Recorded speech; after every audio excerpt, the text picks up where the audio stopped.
Welcome to the Advance Your Art podcast, where we talk about the journey from artist to entrepreneur and everything in between. You've worked hard to hone your craft. Now take it to the next level with tips, techniques, strategies, and routines used by successful artists to grow their businesses and careers. Now, let's get started and have some fun with your host, Yuri Cataldo.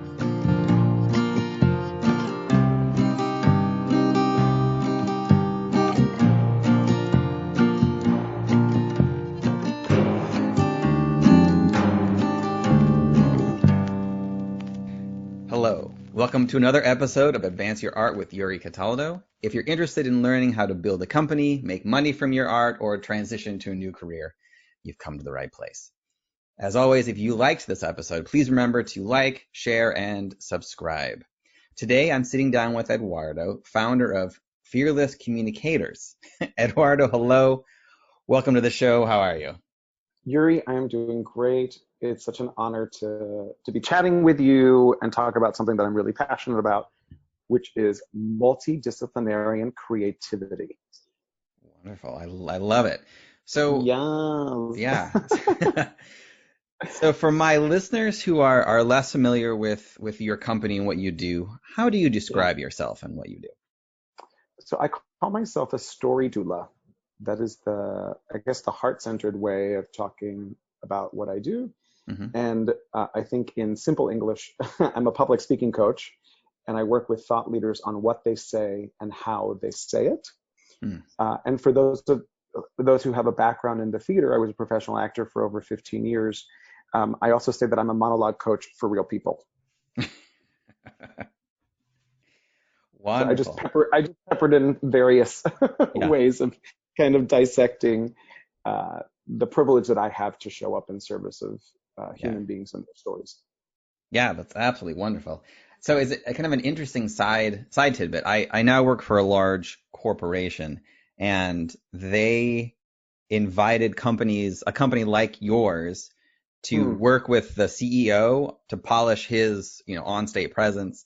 And I was able to be part of that organization. And so they also, even though I've done some of this a little bit, but it was wonderful to sit down with classically trained actors and to talk through your speech. And it was like, there are things that I didn't remember I should have done that they reminded me of. And it was absolutely fantastic. So, thank you. I we'll get a little more about yours, but your company, but I think it's a wonderful service, and I didn't realize how much it really it's valuable in all different types of settings. But let's talk about your background for a little bit first. Great. What initially got you interested in acting? So I grew up in Miami, Florida. My family are Cuban American immigrants. So they fled Spain because of Franco and Cuba because of Castro. Mm-hmm. And growing up as a child, I loved to play with my G.I. Joes and my masked toys and these little figurines. And I'm an identical twin. And my brother played War, and I played War, the musical. My characters sang and danced and had monologues. And playing Little League soccer as a child, I was the only one who finished with a Von Trapp family named rock collection. So I think I had a penchant for the show tune. Mm-hmm. And I think for me as a young boy, I looked at musical theater as a place where men expressed themselves in the way that I did, which was through song and through dance, or the way that I think I aspired to or wanted to express myself. Mm-hmm. And being raised in an immigrant family, that was not my parents' wishes for me. One as a boy, and two as an immigrant. Right. So it was like law school, business school, So I went to a premier Jesuit prep school, which I was very grateful for, in Miami, and then graduated, went to the University of Pennsylvania, majored in English, because I really saw school as the way out, as the exit out. And then when I finished undergrad, I said I played by everybody's rules, and now I'm going to do what I want to do. And then I moved to New York City to become a professional actor, and had the privilege of doing that for over 15 years. And my home was primarily in repertory acting companies doing Shakespeare and musical theater.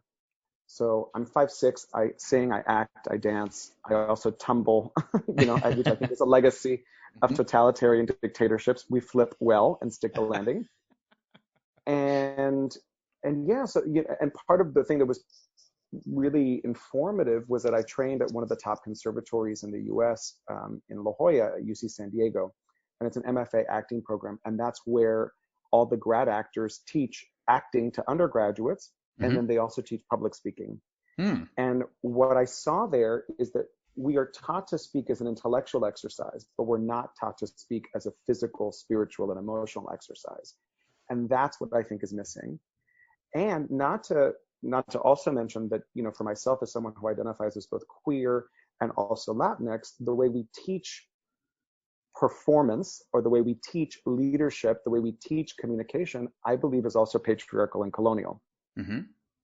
So how do we greet the diversity of the person, the diverse body that joins us in a moment, and empower their authenticity as it emanates and communicates through their diverse body and diverse voice? And how do we empower them in that self-expression? That became really interesting to me. That's very interesting. So at what point in your career did you decide to transition this new company and start Fearless Communicators, and what was that process like? Yeah, well, I would say it was an evolution, right? And I love that you're also a creative person, and a lot of people who are listening here are people who probably would identify themselves as creative or artistic. And for me, there's a fabulous test that I recommend everybody take. And it comes from the School of Positive Psychology from the University of Pennsylvania, and it's your character strength survey. And what they identify is that in all faiths, traditions, cultures, we can all agree as human beings that these 24 qualities are positive. And so much of the framing is around scarcity, like in our own brains, but also culturally. And I feel like specifically as creatives, there's a lot of scarcity. There's scarcity of money, there's scarcity of time, there's scarcity of resources, there's scarcity of opportunity, right? So there's scarcity. And there's also scarcity of my own talent. I'm not good enough. So there's all of these ways in which we're kind of limiting ourselves. And I think we're also limiting the expression of our creativity. And what's interesting is I took this test, and my signature strength, the one that came out, was creativity. And when I saw it, I was really pissed. I was like, ew, there it is. It was like looking in the mirror, and it's like, why do I have eyes? Why does my nose look like this? Why did I have that pimple, when I was 20 and I still have the mark on my face? The things that we like, the hypercriticalness of ourselves. And what I was really confronted with in that moment was the way that I was taught to believe that being creative was not practical and was not productive. It was extra, and like I shared before, I went to Penn, and the motto there's a very famous Benjamin Franklin quote, which is, education should be practical and not ornamental.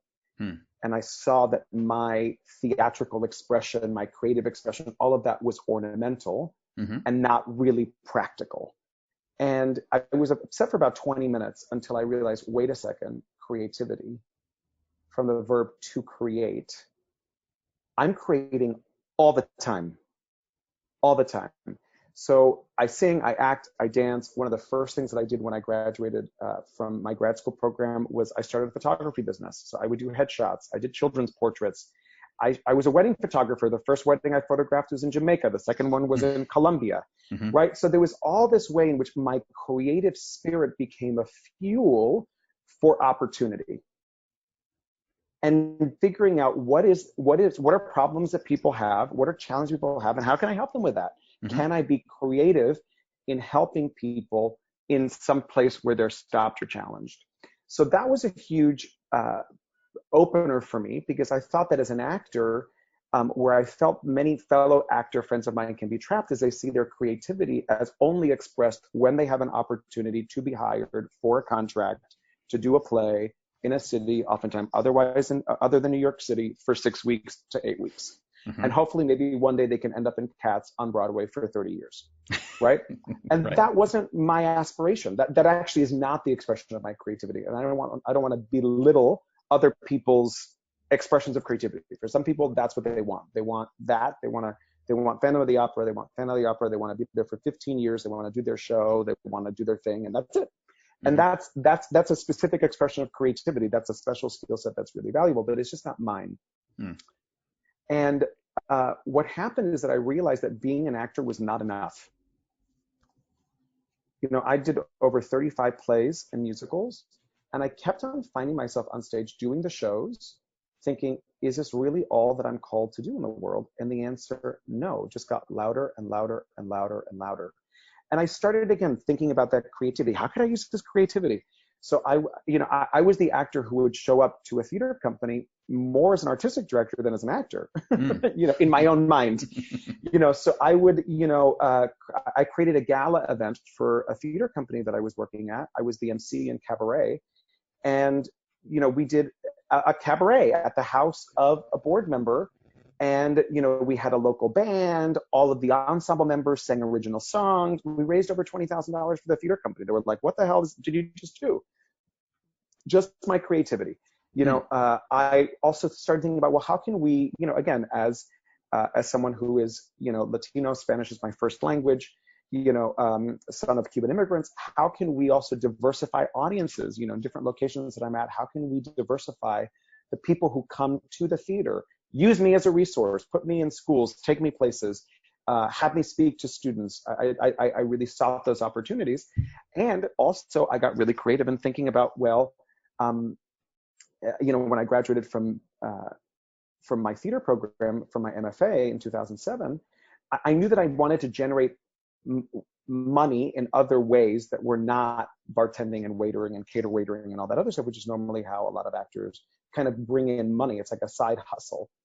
And I was interested in more of what is a parallel career. So how could I, you know, build something that I could build in parallel with my acting career that was also nourishing and an expression of my gifts and my abilities. And I befriended board members at the theater companies that I worked at, and then they brought me into their companies to do public speaking workshops. So there was a way in which it kind of began as using the resources and the network and the community that I had to create these opportunities as an opportunity to generate some more revenue.